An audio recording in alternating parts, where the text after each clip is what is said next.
மகிழ்நன் நேயர்களுக்கு வணக்கம். மகிழ்நன் டுடே நிகழ்ச்சிக்காக உங்களை மீண்டும் சந்திப்பதில் மட்டற்ற மகிழ்ச்சி. மதுரையில் பாரபத்தியில் நடைபெற்ற தாவேகா மாநாடு சொல்ல வருவது என்ன?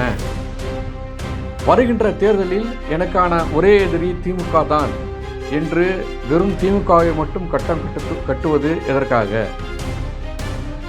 என்னோடு சேர்பவர்களுக்கு ஆட்சியில் பங்கு கொடுப்பேன் என்று சொல்வது உண்மையில் நடைமுறை சாத்தியமா? வாருங்கள் இந்த காணொலி மூலம் விரைந்து பார்ப்போம்.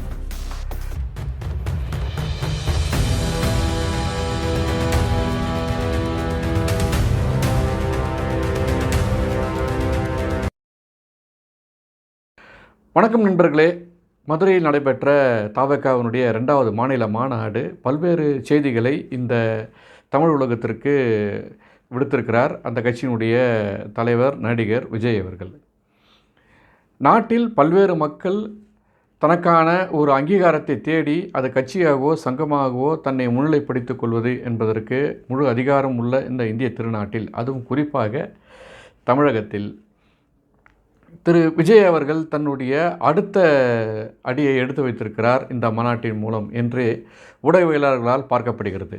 காரணம், ஒரு மிகப்பெரிய மாநாட்டை உண்மையில் நடத்தியிருக்கிறார், பாரபட்சமின்றி நாம் சொல்லியே ஆக வேண்டும். காரணம், 1.5 லட்சம் நாற்காலிகள் போடப்பட்டிருந்த அந்த மாநாட்டில் அந்த நாற்காலிகள் முழுவதுமாக நிறைந்து நின்று கொண்டும் இருந்தார்கள். சற்று ஏறக்குறைய 2 லட்சம் உறுப்பினர்கள், 2 லட்சம் கூட்டம் அங்கே மக்கள் கூட்டம் அங்கே திரண்டு இருந்தார்கள் என்பது பல்வேறு ஊடக செய்திகள் மூலம் நாம் அறிந்து கொள்ள முடிகிறது. ஏதோ ஒரு ஊடகம் 2 ஊடகம் என்று இல்லாமல் பல்வேறு ஊடகத்தினுடைய செய்திகளை எல்லாம் கலந்து ஆலோசிக்கும் போது, அவர்களுடைய செய்திகளை நாம் உற்று நோக்கும்போது நமக்கான உண்மையிலேயே அவர்கள் 2 லட்சத்திற்கும் மேற்பட்ட அவர்களுடைய உறுப்பினர்கள் அல்லது அவர்களுடைய ரசிகர்கள் அல்லது பொதுமக்கள் என்று திரண்டு அந்த மாநாட்டை ஒரு வெற்றிகரமான மாநாட்டாக மாற்றியிருக்கிறார்கள் என்பதைத்தான் இது காட்டுகிறது. சென்ற மாநாட்டை விட இந்த மாநாட்டில் திரு விஜய் அவர்கள் ஒரு படி மேலாக முன்னேறி இருக்கிறார் என்றே சொல்ல வேண்டும். காரணம், சென்ற முறை இதே போன்ற ஒரு மாநாடு நடைபெற்ற போது அந்த மாநாட்டில் அதை ஒட்டி அவர்களுடைய ரசிகர்கள் மாநாட்டு திடலிலோ அல்லது மாநாட்டை ஒட்டியோ அல்லது பயணங்களின் போது இருந்தவர்களுக்கு ஒரு 2 நாள் கழித்து தான் அனுதாபங்களை தெரிவித்திருந்தார். ஆனால் நேற்று நடைபெற்ற மாநாட்டிற்கு இன்றே அவர் அனுதாபமும் ஆனந்த இரங்கலும் தெரிவித்திருப்பது தன்னை அடுத்த கட்ட நகர்வுக்கு தானும் ஒரு அரசியலுக்கு தகுதியானவன் என்பதை மீண்டும் நிரூபித்திருக்கிறார் என்பதைத்தான் நாம் இங்கே பார்க்க முடிகிறது.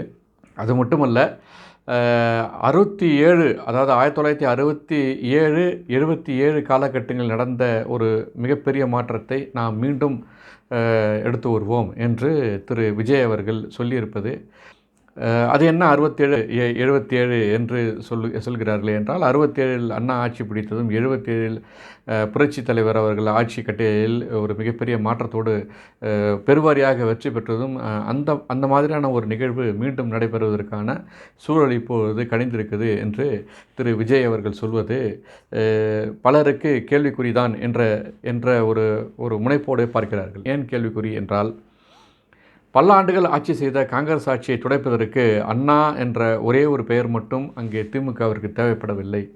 அண்ணாவிற்கு பின்புலமாக பல்வேறு தலைவர்கள் அங்கே இருந்தார்கள். அது கிட்டத்தட்ட இதே சென்னை மாநகரில் ராபின்சன் பூங்காவில் திமுகவை ஆரம்பிக்கும் போது முதல் கட்ட தலைவர்களாக ஏறக்குறைய 5 பேர் இருந்ததாக நாம் செய்திகளில் பார்க்கின்றோம்.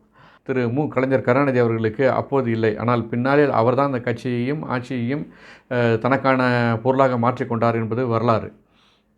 இப்படியான தலைவர்கள், இப்படியான திறமையானவர்கள் திமுகவில் இருந்ததனால்தான் அன்றைக்கு ஆட்சியை பிடிக்க முடிந்தது என்பதற்காக இந்த செய்தியை சொல்கிறேன்.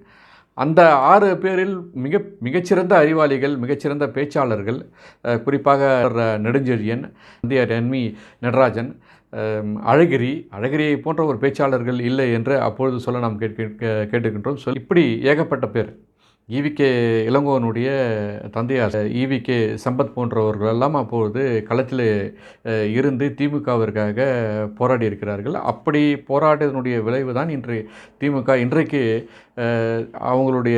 கலைஞருடைய சொத்தாக மாறியிருப்பதற்கு காரணம் அவர்களுடைய அந்த அரும்பாடு தான். ஒரு மிகப்பெரிய போராட்டம் என்பதை விட பல்வேறு இழப்புகளை இந்த திமுக அவர்களுடைய வளர்ச்சிக்கு இழந்திருக்கிறது. ஏகப்பட்ட உயிரிழப்புகள், 1, 2 அல்ல, பல்வேறு உயிரிழப்புகளை இழந்துதான் அந்த இன்றைக்கான நிலையை அவர்கள் எட்டியிருக்கிறார்கள்.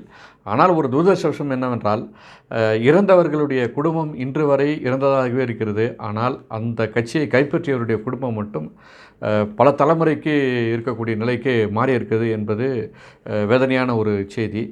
அந்த அந்த வேதனைக்கான ஒரு விடிவு தான் திரு விஜய் அவர்கள் சொல்வது, வருகின்ற தேர்தலில் போட்டியே தாவேகாவிற்கும் திமுகவிற்கும் தான் என்று ஒரு செய்தியை முன்னெடுத்து அவர் அந்த மாநாட்டில் செய்திருக்கிறார்.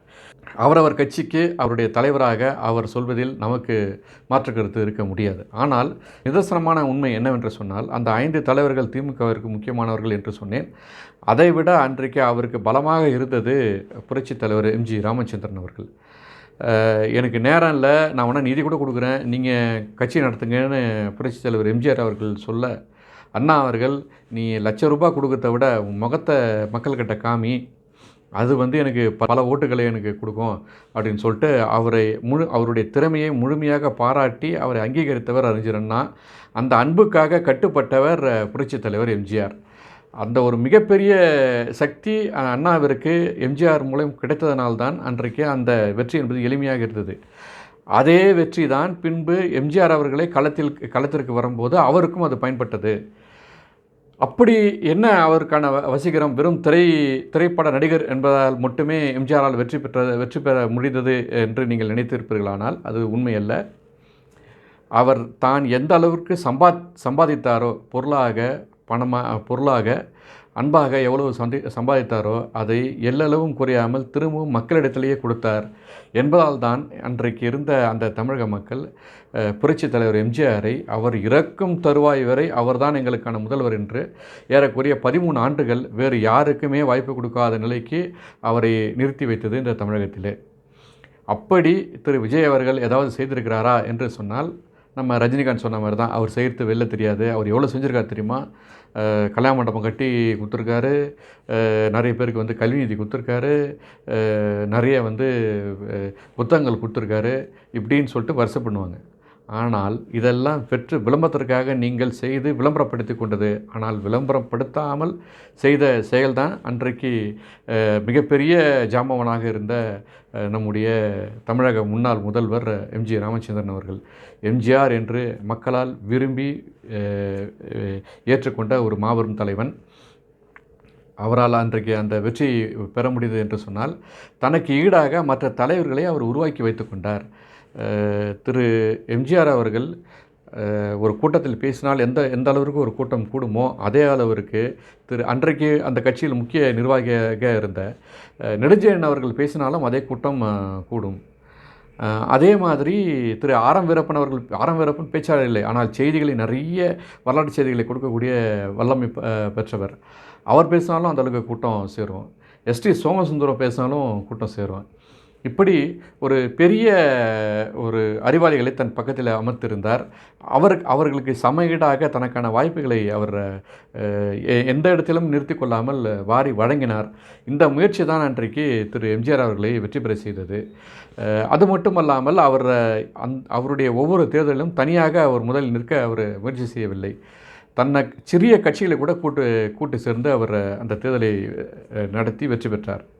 குறிப்பாக தமிழர் தலைவர் திரு நெடுமாறன் அவர்களுடைய கட்சியை கூட அன்றைக்கு கூட்டணியில் சேர்த்திருந்தார்.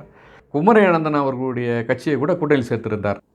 மார்க்சிஸ்ட் கம்யூனிஸ்ட் கட்சி உள்ளிட்ட பல்வேறு கட்சிகளை ஒன்றிணைத்து அன்றைக்கு தமிழக முதல்வராக திரு எம்ஜி ராமச்சந்திரன் அவர்கள் ஆட்சி செய்தார். இப்படி தனக்கு ஈடாக பல்வேறு தலைவர்கள் இருக்கிறார்கள் என்பதை உணர்ந்த தலைவராக அன்றைக்கு திரு எம்ஜி ராமச்சந்திரன் அவர்கள் பார்க்கப்பட்டார் என்பதை இங்கே நாம் கவனத்தில் கொள்ள வேண்டும். இதை இவ்வளவு நீண்டு விளக்குவதற்கான காரணம், அந்த மேடையில் தன்னை தவிர வேறு யாரும் பெருவாரியாக மக்களை ஈர்த்துவிடக்கூடாது என்பதில் கவனமாக இருந்தார் திரு விஜய் அவர்கள் என்பதை அந்த நிகழ்ச்சியை மாநாட்டை பார்த்தவர்களுக்கு தெரியும். அது மட்டுமல்ல, வேறொரு செய்தியும் பார்க்க வேண்டும். திரு எம்ஜி ராமச்சந்திரன் அவர்களை நான் பின்தொடர்கிறேன் என்று அறிவித்த விஜய் அவர்கள் தன்னை சந்திக்க வந்த ரசிகர்களை அருகில் நெருங்க விடாமல் பார்த்து கொள்ள தன்னை சுற்றி ஒரு பாதுகாப்பு வளையத்தை அமைத்திருந்தார் என்பதை இங்கே கருத்தில் கொள்ள வேண்டும்.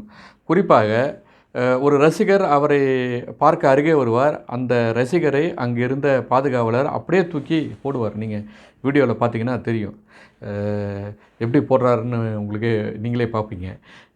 ஆனால் அன்றைக்கு இருந்த தமிழக முதல்வர் மிக எளியோரை, முதியோரை, மிகவும் பொருளாதார ரீதியாக பாதிக்கப்பட்டவரை நேரடியாக சந்தித்து அவர்களை மிக அருகில் வைத்து கொண்டவர் அப்போது இருந்த அண்ணா திராவிட முன்னேற்ற கழகத்தினுடைய தலைவர், பெருமதிப்பிற்குரிய மக்களால் போற்றி வணங்கிய புரட்சி தலைவர் என்று பாராட்டப்பட்ட எம்ஜி ராமச்சந்திரன் அவர்கள். அவருக்கு எந்த வகையிலும் உங்களால் ஈடுகொடுக்கவே முடியாது என்ற நிலைதான் உண்மையிலேயே அவருடைய வாழ்க்கை அமைந்திருக்கிறது. ஆனால் நீங்கள் சொல்ல வருவது என்ன? எம்ஜிஆரை உங்களுக்கு துணைக்கு அழைத்துக்கொள்கிறீர்கள். திரு விஜயகாந்த் அவர்களை உங்களுடைய வளர்ச்சிக்கு துணையாக இழுத்துக்கொள்கிறீர்கள். விஜயகாந்தும் கிட்டத்தட்ட எம்ஜிஆருடைய வழியை பயன்படுத்தியவர்.